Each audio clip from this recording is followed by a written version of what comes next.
Sometimes when you are rendering colorful objects, it might be a good idea to make the background colored as well.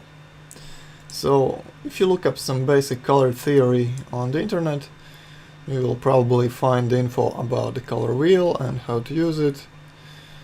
And some of the basic uses are, for example, designing a color scheme based on analogous colors, or those that are next to each other in the color wheel, or a color scheme based on complementary colors that are opposite in the color wheel. So for example, we have our little perfume bottle here, and it's colored in pink. So if you check out where pink is on the color wheel, it's probably between these two colors. So if you use an analogous color scheme, you would probably make the background either purple or red, and it should work fine. Or you can use a complementary color or some sort of a green color for the background. We're going to try both of these and see how they look. So this is the same lightbox scene I used before for the shoe, and I've just dropped in this perfume bottle. Okay, let's launch V-Ray RT and see how it looks.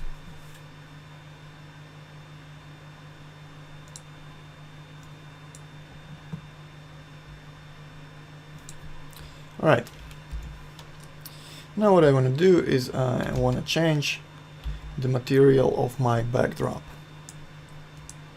So I think it was this one, and I'm going to change it. Let's start with the red, in the red color first.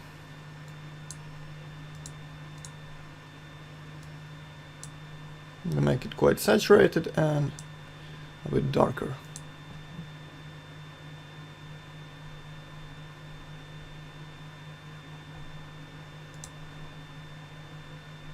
Okay, maybe let's make it purple.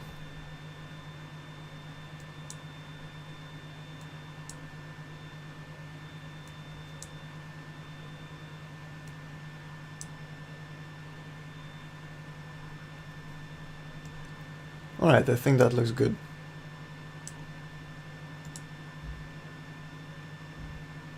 Let's make it even darker. And now I want to make it a bit less boring and add some sort of light behind this perfume bottle to light the scene. Actually, to light just the background. I'm gonna make regular V-Ray light. Choose the sphere type and just create a small sphere behind your perfume bottle. Okay, let's bring it up.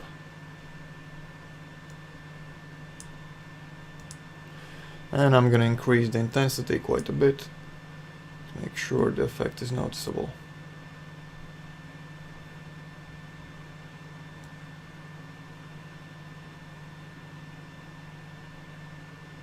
Okay, it actually looks pretty nice when it lights the perfume bottle. Not just the background.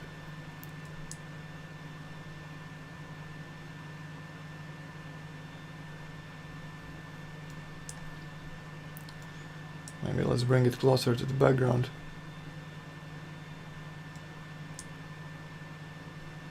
So experiment with the position until you find the effect that looks nice in your preview render.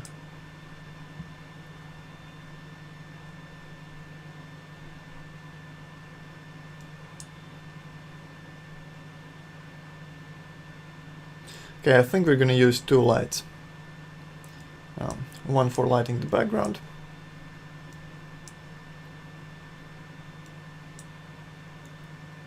and one for creating these highlights on the bottle.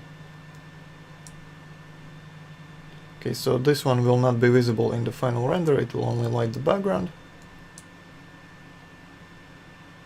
So I'm gonna make it quite bright. Okay, like that. and let's make it invisible. And turn off the speculars and the reflections too.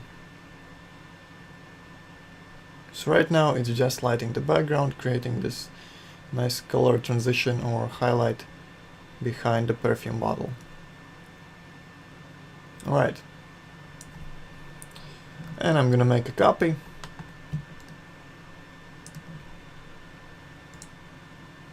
Move it closer to the bottle. And turn on the visibility, speculars and reflections as well. Okay. And for this one I'm gonna bring the multiplier down.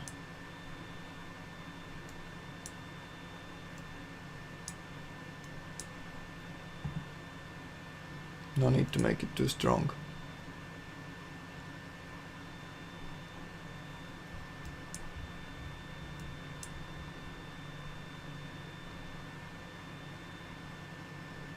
Alright.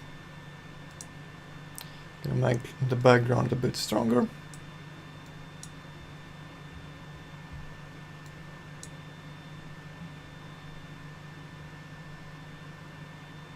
I think it looks quite nice. Let's check with the production renderer.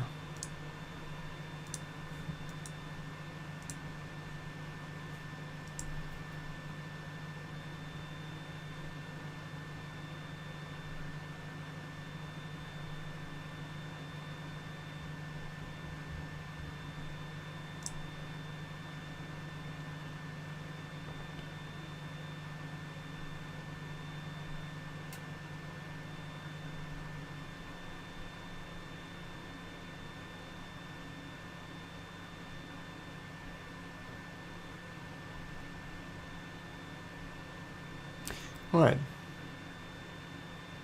Let's say I also want to add a reflection to my backdrop, or actually not the backdrop, but just right here, so only the bottle is reflected.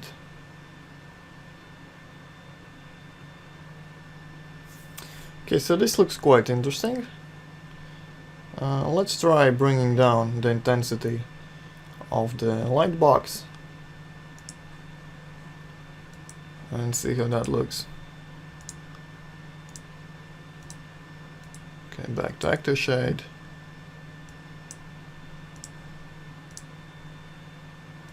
And I'm just going to select one of the V-Ray lights I have outside the light box and bring the multiplier down to maybe 60. Just to give it a bit more contrast and slightly more dramatic look. Okay. And let's make the backdrop darker as well. Right, I think that's good. Okay, so I've decided I want to add a reflection of this perfume bottle right here. So to do that, I'm gonna use the reflection settings of my backdrop material. Okay, first I'm gonna make the reflection sharper. And I'm gonna turn off the Fresnel. So right now it's reflecting a bunch of stuff I don't really want in my render. For example, the light box here and on the sides as well. So what I'm gonna do is I'm gonna use a little trick. I'm gonna use a fall of map in my reflection slot. Okay, so you can see the preview of the material here. And I'm gonna add some points here and I'm gonna trick it so it only reflects on the surfaces that are horizontal, not vertical.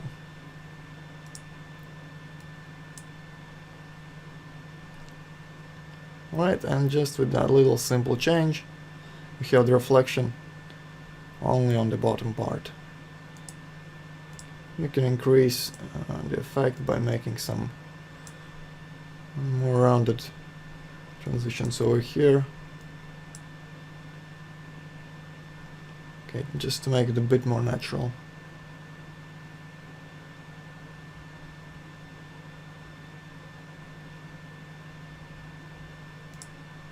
Maybe let's blur the reflections just a little bit.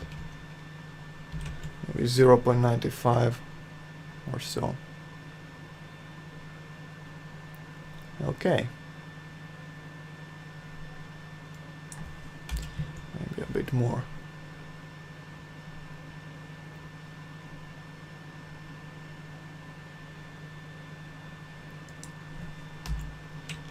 Okay, back to 0.95.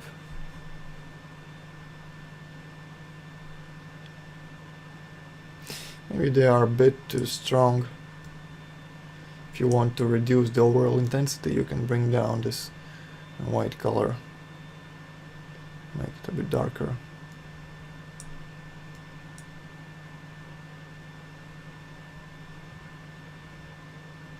Alright. And I think I'm gonna go back to the sharp reflections.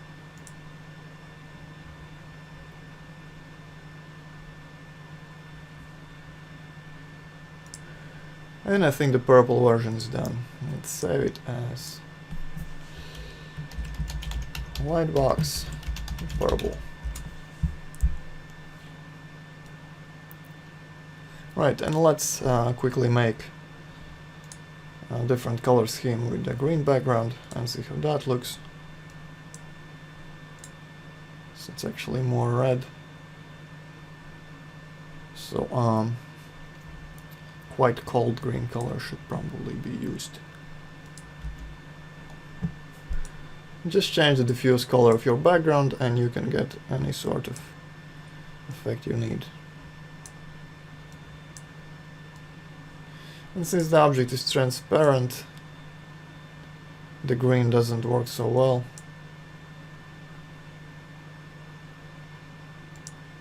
If it was a solid object, then I think the green would look better. This way, if you want a green background, you're probably better off by rendering one on a red or purple background, or even white, and compositing in post-production over a green background to keep that pink and red color inside the refractive little bottle. So, but that's just in this case when we have a transparent object.